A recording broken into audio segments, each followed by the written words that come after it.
Táimán an dóiseach fáilte a chur ar nui.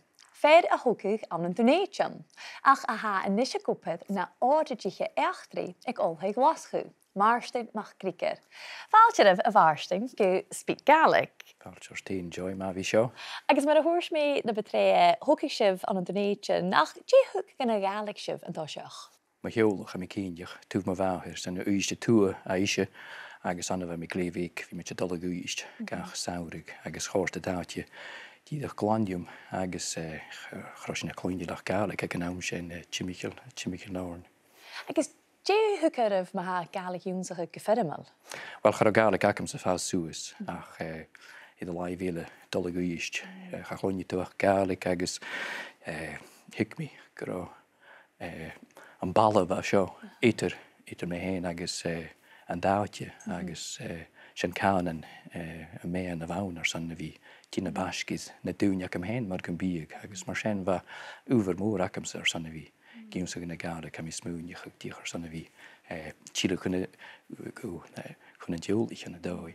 Agus cimid a réinsibh sin? Mísca chu gáin a mi smúneach gur ga mi cuasaighin an san nálhaid ba seanú a mi gopaid I chéim dáchtadach ba barach gúnean an úr sin a bhí sásta sa léid. Chaim me an tólmhór dá bblion as joí chéile is réim mi cuasaighin saoirí agus fed siad cíanal fiúmal a mi smúneach agus nó sin díocha bríní dúne fa mi cho forsnach gur am bhhaid ann agus deannach Gaelic a bhrínium agus fé an dá chuúte mi smúneach díadach mína teoch ach brosnachol ag an nám. Agus eis go deach sibh a gudach an nuist ar san gréisteach deach? Cha, I gach mi nálhaid agus mi cumach fin amachchas a bhela agus díoch bha mi gomór ar sanna gáil gan na héileann. Go forsnach chuid mi ópaid a gúpaid ag a cháirne níl an sír as an tíirehis taitasciach agus thug sin a gúist mi agus bha mi ann ar sanna chabhúr si a bliana agus fa siad sanrichte me. Céir sé bheith colach matha a bhí ar bucaigh an cóirsnach Gaelic? Bha má, bha Móchail gur Gaelic man gúir stors cerscileors, bha mi fiochan I Gaelic a bhríne sé thula dunne gur Gaelic. Ag cheirst ann bha a bhéirla ann agus bha glúsa itar a dá chánan. Agus súla mi an dúprí sin gléomhach ar a dúlitas acamsa a bhí díanú sin bha dá chánan mar go bag tín beo túhrí túh ach bha mi cumach a bhí fiochan fémi dhéanú gan Gaelic as a thula súíocha go bh an goharid as an ópaid acam. Agus cinn háisich an nui agah an neachtarí go sáirichte?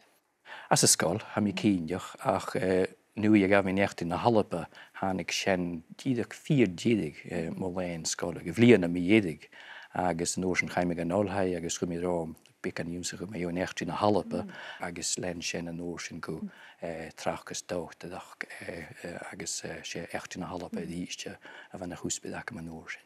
Agus éis go deach go réin sibh ramsacha iad eachtraí chláán bhí Gricead. Éon sibh géin pic mena sin? Well, sin carneánach nach chéile cíneag ach am héin agus chaine gur sin na cúspid a bheith dúla me lental ó hús ach cha sin na bholaga mar jo cúspid agus sé dú bholaga bhain go dtíú sa bí agus sé sinna chuma dulfat cúig bliana mi ar ramsacha eachtraí mo chinne héin. Is féim go dúnta sibh tóir as sin. Déanana ruit an éideach I dhéadaigh as a ramsacha? Well, am is swinil 4 droch chliúig clánig kíkis an neachtaí na Halapa as na leáirichin coú a bheith ánach an nám.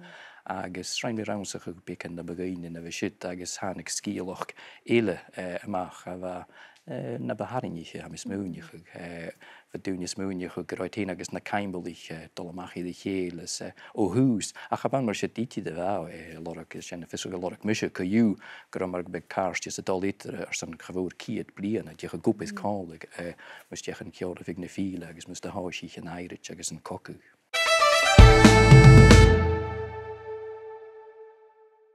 Nise nach chuir sin fáilte a bheis iad Màrtainn MacGriogair agus a bhharstainn sé na fuataichin cúspar a frógram seo agus sé sin féidir na cúspar in a bhís péin a tchecas go chnolthaid nach é? Sé go deara agus bhí mi ra gur 4 halm a bhí tchecas go chúrsa seo. Cúspid go má bránach an inimitach dói ach am is múnig go le taring Uill na nólanach agus a dói is mis sé fiochanní bhí seachad sé na túsan Gaelic agus an sealach Gaelic mar go bíag a chuideag mé na chúspid bar.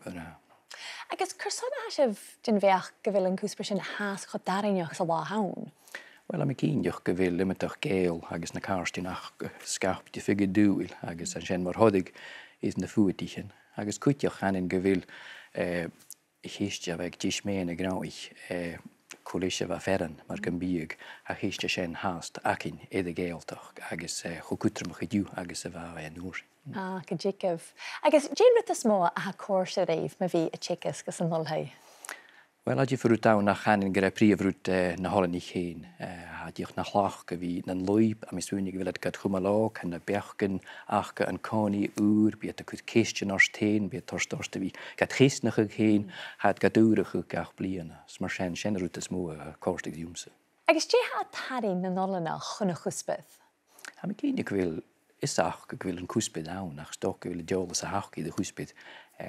Kan an laum mar gan bíag agus cuiteach gan min dáchas go leach go bí me se fiochanní mar go big an rád mór a hechnug agus selle úr a gáí de húspit mar a bheit mé rástéiti de 1000 gálik bárstach agus bíladis agus eile agus mar sin dhéfud bechgin itarjalichte seach na dhéhs as na leirichin móre mar gan big. Agus a bí se bh féin a chodam bhí a tchicas cuideach tra bhíon na Gaelic. Gúí de car big fi mé rá as anna gan iad dochtadach go háid gása an a roiine hechtri a seo a tachars. Mas all ní cheacid agus Gaelic achcha agus a gúpaid is cúspid an Gaelic sanna sa Gaelic a bhís sin na cúmal na cynniúin acin agus údan sanna sa Gaelic a bhís descríbhug cuiteach. Agus a díoch má bhí féicin an olnach a tína dórs mar siad agus galúí is a chan an díoch mar a réin me héine an nú nám am bheitthe. Agus nuair nach chéil sibh i gúpaid, dína chur seachtain agah? Gan y tri ac am stal am ceol, stal am a fi giasgach, gyharid yn y nwyis, stal am fi streip na'n biawn cwytioch, agus stal am a fi leifig, agus mar sy'n harwt yn awn chwmys a dolmi, is ag a dat sa mai, mar gybyg y fiach ni, astra chwyd eiter me hen agus na holen ni. Agus, a fyr becerst da gyda y Gaelic ti dyna canain ac a fystau? A sy'n ffyr, a cer y clonig acin, agus orwcagad Brín me se a Gaelic dúa, agus mar sin hadá chan an dul stay acin agus ha na bhrosnach a gás a bhí féicin mar a chlána tína dúrs den asúl na Gaelic agus chu deannach a bhí Gabrín. Is tí go furas sa sin agus sibh cuideach a furach as a bhela bhór? Wel, cha I chlána acin gus fúlam tra bhéan na Gaelic, agus minnig bhar sin iad léforstanach gur sin a tín go árstíide ag nú nám agus a bheith teolach acinne. Go háid scoil Gaelic glasachú far a decha dúlaach. Agus mar sin bheit seirsta choirsnach Gaelic ann. Agus an úrsan ha díosdú molental gan olhaid agus gáil na Gaelic mar chúspid trúsú gáil na Gaelic mar chúspid cúteoch. Agus mar sin chachanin stócha go háid an na glasachú chaníile chud didibh sin a bhí cúmal na Gaelic ag iad a bhús nar bethe mar hiúlach. Agus fé mé chéiste chur a bheit hamicúd ar a thula duine a tilláin ar SpeakGaelic. Dé napirsta Gaelic a searlaibh agus chur son? Wel, am isúnig go ré bheit mo chúlainne séin hillim a thug mi mar aperst. Agus dúnsig mé seo bh mo bháhis, chan an tríche chluine ré chanin agus seo dói Gama barstal chanin sanna bhí leicin de gúne go bhfuil a dachgras mór go a holug mar go bíag ach apis dáir sanna bhí go rá agus a ddíocha seiltain cho bearstach sa hacanan am is múne chu. Ma hain géibh a bharstin ar san tína chéiliorn, chóirt an córaigh ag an rúm go mór.